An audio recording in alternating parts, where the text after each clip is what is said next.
পাপমোচিনী একাদশী ব্রত মাহাত্ম্য কথা। যুধিষ্ঠির শ্রীকৃষ্ণকে বললেন, হে জনার্দন, চৈত্র মাসের কৃষ্ণপক্ষের একাদশীর নাম ও মাহাত্ম্য কৃপা করে আমাকে বলুন। শ্রীকৃষ্ণ বললেন, হে ধর্মরাজ যুধিষ্ঠির, আপনি ধর্ম বিষয়ক প্রশ্ন করেছেন। এই একাদশী সকল সুখের আধার, সিদ্ধি প্রদানকারী, পরম মঙ্গলময়, সমস্ত পাপ থেকে নিস্তার বা মোচন করে বলে এই পবিত্র একাদশী তিথি পাপমোচিনী নামে প্রসিদ্ধ। রাজা মানধাতা একবার লোমশ মুনিকে এই একাদশীর কথা জিজ্ঞাসা করেছিলেন। তার বর্ণিত সেই বিচিত্র উপাখ্যানটি আপনার কাছে বলছি, আপনি মনোযোগ দিয়ে তা শ্রবণ করুন। প্রাচীনকালে অতি মনোরম চৈত্ররথ পুষ্প উদ্যানে মুনিগণ বহু বছর ধরে তপস্যা করতেন।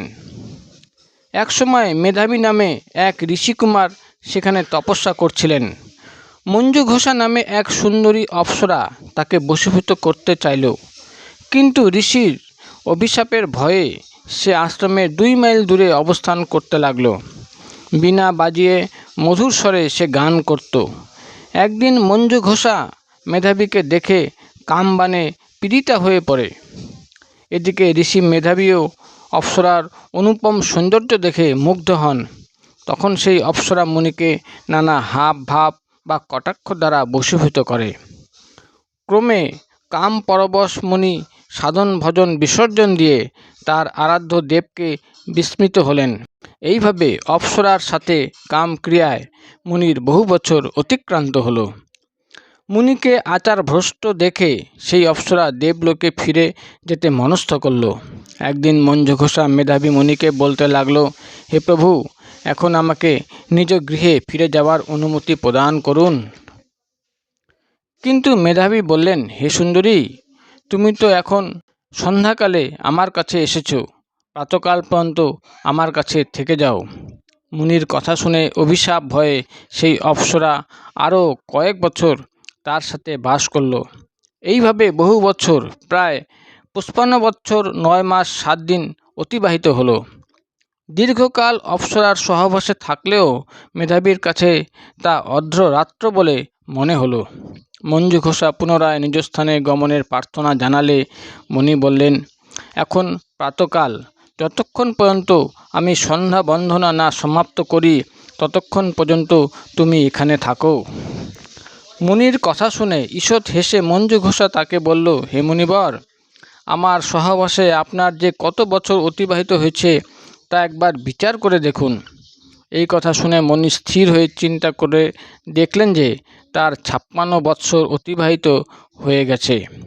মুনি তখন মঞ্জু ঘোষার প্রতি ক্রোধ পরবশ হয়ে বললেন, রে পাপিষ্ঠ, দুরাচারিণী, তপস্যার ক্ষয়কারী, তোমাকে ধিক, তুমি পিচাসী হও। মেধাবীর শাপে অপ্সরার শরীর বিরূপপ্রাপ্ত হলো। তখন সে অবনত মস্তকে মুনির কাছে শাপ মোচনের উপায় জিজ্ঞাসা করল। মেধাবী বললেন, হে সুন্দরী, চৈত্র মাসের কৃষ্ণপক্ষিয়া পাপমোচিনী একাদশী সর্বপাপ ক্ষয়কারিণী। সেই ব্রত পালনে তোমার পিশাচত্ব দূর হবে। পিতার আশ্রমে ফিরে গিয়ে মেধাবী বললেন, হে পিতা, এক অপ্সরার সঙ্গদোষে আমি মহাপাপ করেছি। এর প্রায়শ্চিত্ত কি তা কৃপা করে আমায় বলুন। উত্তরে চ্যবন মুনি বললেন, চৈত্র মাসের কৃষ্ণপক্ষিয়া পাপমোচনী একাদশী ব্রতের প্রভাবে তোমার পাপ দূর হবে। পিতার উপদেশ শুনে মেধাবী সেই ব্রত ভক্তিভরে পালন করল। তার সমস্ত পাপ দূর হলো। পুনরায় তিনি তপস্যার ফল লাভ করলেন। মঞ্জু ঘোষাও ওই ব্রত পালনের ফলে পিশাচত্ব থেকে মুক্ত হয়ে দিব্যদেহে স্বর্গে গমন করল। হে মহারাজ, যারা এই পাপমোচনী একাদশী পালন করেন তাদের পূর্বকৃত সমস্ত পাপই ক্ষয় হয়। এই ব্রতকথা পাঠ ও শ্রবণে সহস্র গোদানের ফল লাভ হয়। এই হলো পাপমোচনী একাদশী ব্রত মাহাত্ম্য কথা। রাধে রাধে।